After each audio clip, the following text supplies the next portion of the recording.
E aí, pessoal? Bem-vindos a mais um LivroCast, o podcast que te leva para as páginas mais incríveis do mundo da leitura. É isso aí. Hoje a gente vai mergulhar num livro E que legal. que promete mudar a sua forma de pensar e trabalhar.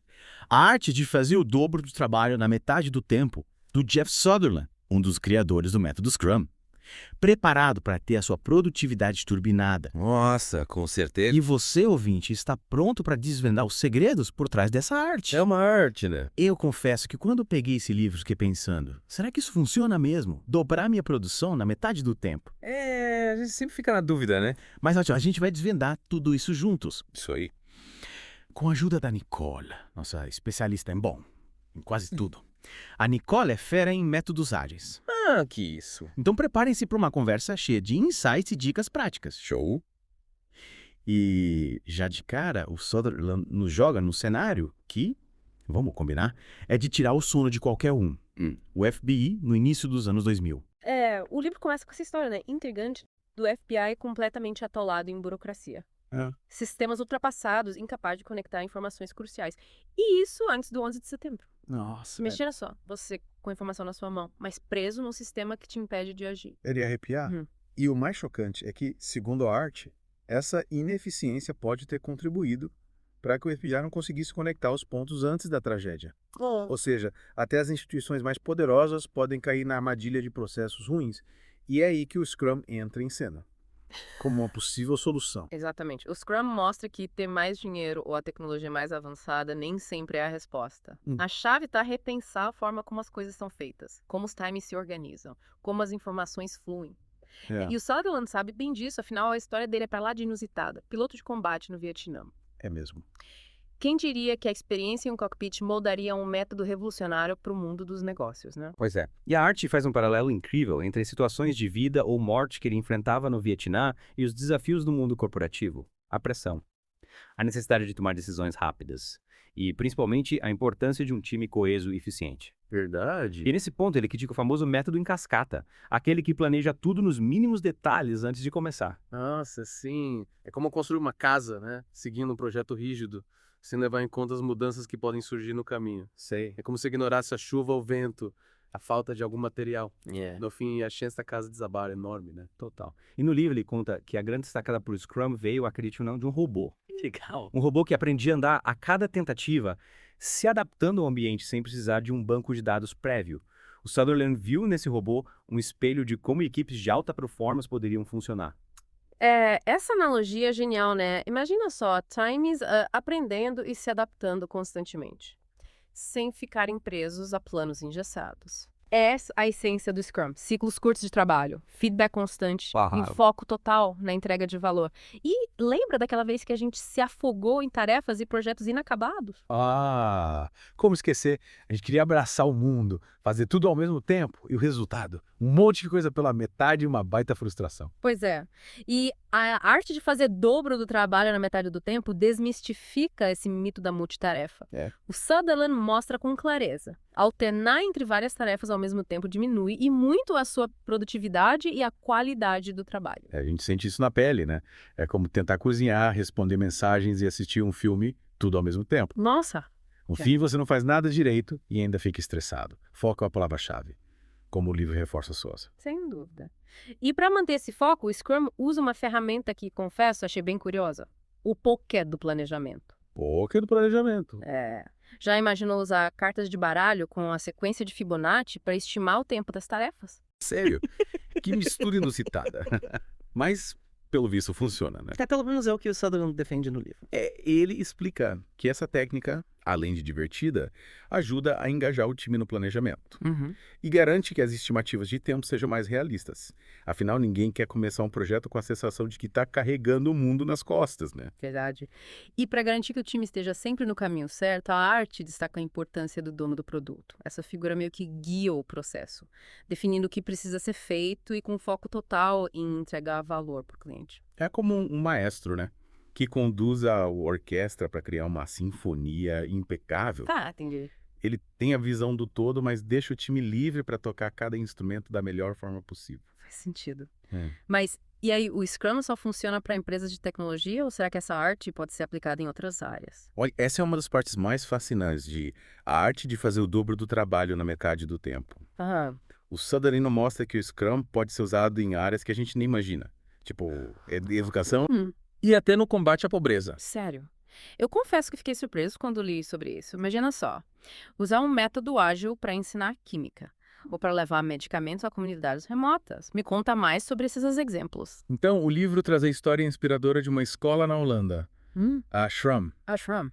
onde um professor de química, o Willy Winans, Que legal. resolveu adotar o Scrum em suas aulas. Não. E o resultado foi surpreendente. É, As notas dos alunos melhoraram, o engajamento aumentou, olha só. e eles se sentiram mais motivados e responsáveis pelo próprio aprendizado. Que legal. E como funcionava na prática? Os alunos viraram mini Scrum Masters. É quase isso. O livro descreve que as salas de aula foram transformadas, com quadros Scrum, post-its coloridos e tudo. não. Os alunos, divididos em times, definiam suas próprias metas, planejavam seus sprints, mediam o progresso e, o mais importante, aprendiam uns com os outros. Cara, isso é revolucionário.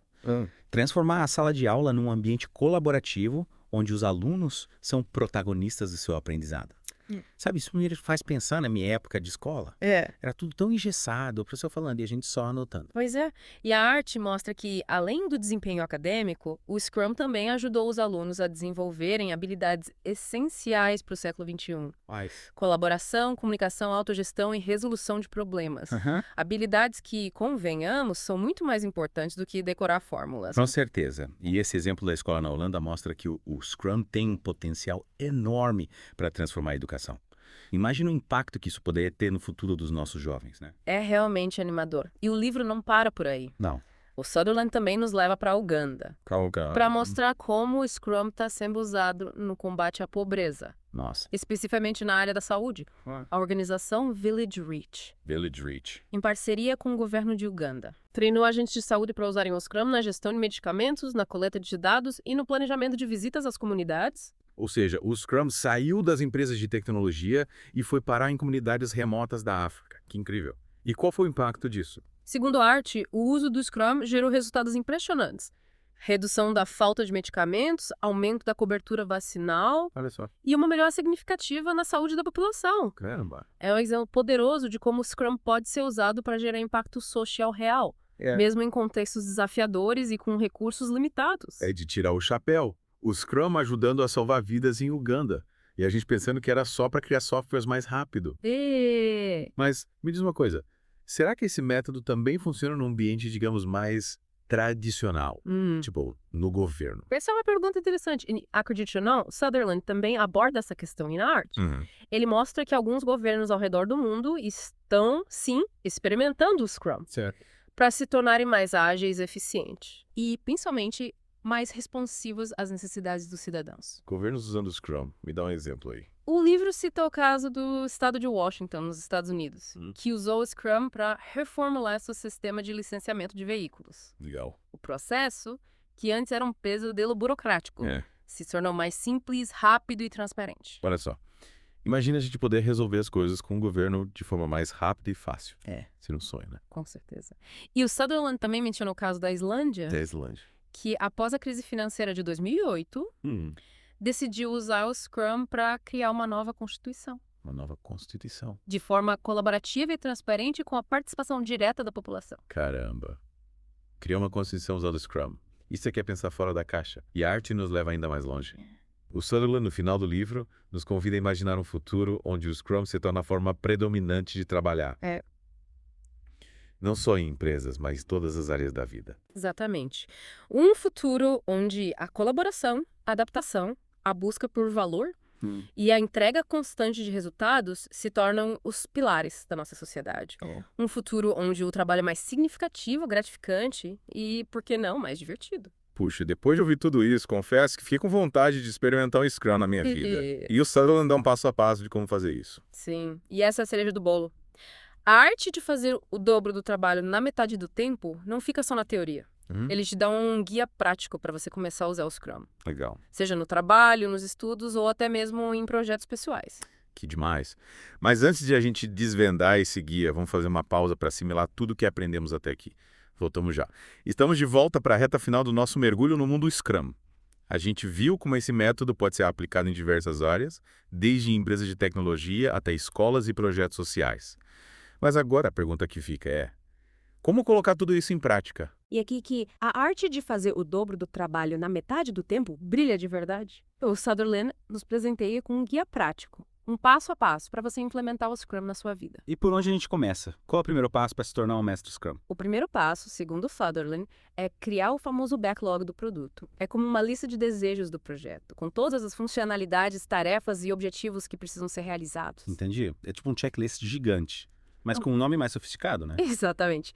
Mas não é uma lista estática. Ela vai evoluindo ao longo do projeto, à medida que a equipe aprende e novas necessidades surgem. E aqui, a priorização é fundamental. A gente precisa garantir que as tarefas mais importantes, aquelas que realmente agregam valor, sejam realizadas primeiro. Faz sentido.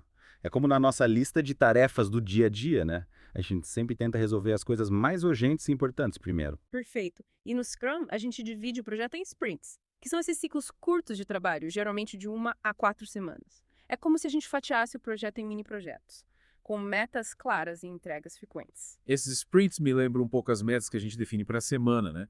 A gente se concentra em realizar algumas tarefas específicas e no final da semana a gente avalia o que conseguimos fazer. Exatamente.